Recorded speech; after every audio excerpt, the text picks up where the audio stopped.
Alors OVH Cloud est une société qui, comme son nom l'indique, est dans le cloud.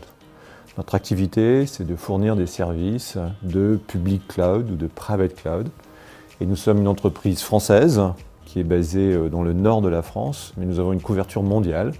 Et aujourd'hui, OVH Cloud, c'est 2500 collaborateurs dans 15 pays, avec 33 data centers de l'Australie, Singapour, l'Europe, les États-Unis et le Canada. Et nous avons une très forte particularité, c'est que nous avons fait le choix de construire physiquement nos serveurs.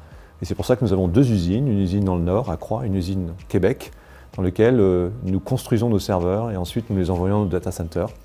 Mais notre entreprise est principalement, bien sûr, une entreprise de software, puisque nous développons des softwares en plus.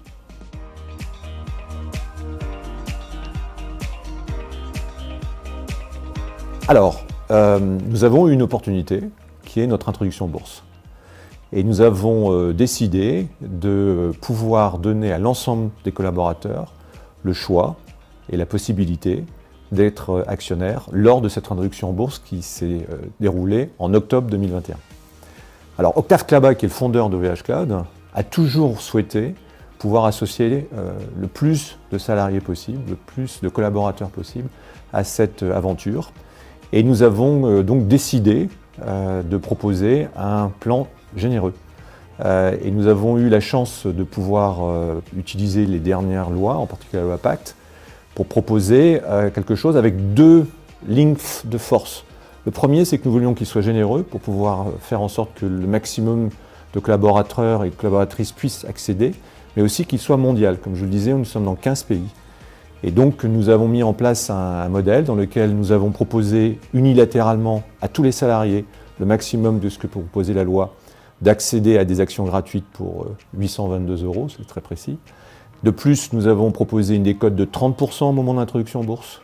Et en dernier lieu, nous avons proposé un abondement qui pouvait aller jusqu'à 300% de l'investissement qu'il faisait.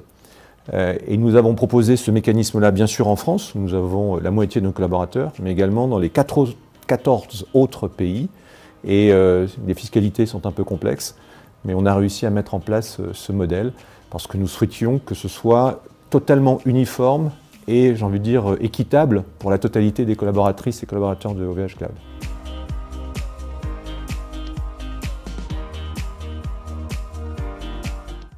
Alors, exactement le chiffre exact, c'est 2422.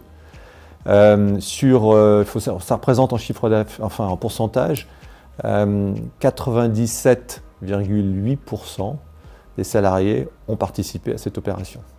De ceux qui étaient éligibles, puisque vous savez qu'il y a un certain nombre de droits. Et nous avons des salariés qui ont abondé pour investir dans le projet de OVH Cloud.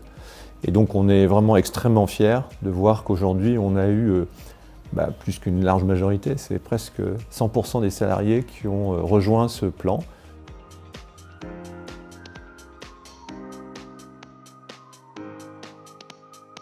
Alors, il a toujours été indiqué, et on a mis toutes les dispositions pour faire en sorte qu'on puisse réitérer un système, parce que nous recrutons beaucoup, hein. On recrute une centaine de personnes par mois, donc vous voyez, c'est beaucoup de recrutement, et donc il va y avoir des nouveaux salariés, des anciens salariés, et donc il est déjà prévu que nous allons réitérer ce mécanisme-là pour faire en sorte que les nouveaux collaborateurs et les anciens collaborateurs puissent bénéficier d'un plan d'actionnariat salarié au niveau mondial, là aussi équitable et uniforme, qui nous permettra de continuer à associer nos salariés à notre projet, qui est un projet de croissance. Et on espère qu'on continuera à être vertueux dans cette approche.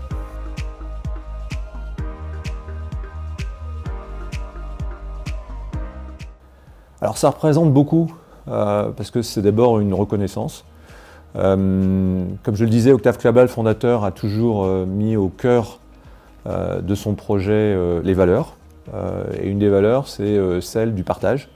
Et donc il lui semblait plus que naturel de faire en sorte que nous soyons capables de le faire. Et j'ai envie de dire que ce prix est un peu un des premiers critères qui montre qu'on a modestement réussi. Le deuxième, c'est la reconnaissance. C'est une forme de reconnaissance. C'est une reconnaissance pour les équipes. Il y a eu beaucoup de travail derrière. Il faut savoir qu'il y a un travail colossal des équipes de ressources humaines mais des fiscalistes, des équipes aussi de communication interne qui ont été capables d'embarquer 98% des salariés dans cette aventure. Et donc je pense que pour elle, pour nous, c'est une très belle forme de reconnaissance. Et on remercie vraiment la FAS de nous avoir donné ce prix. C'est une très belle nouvelle.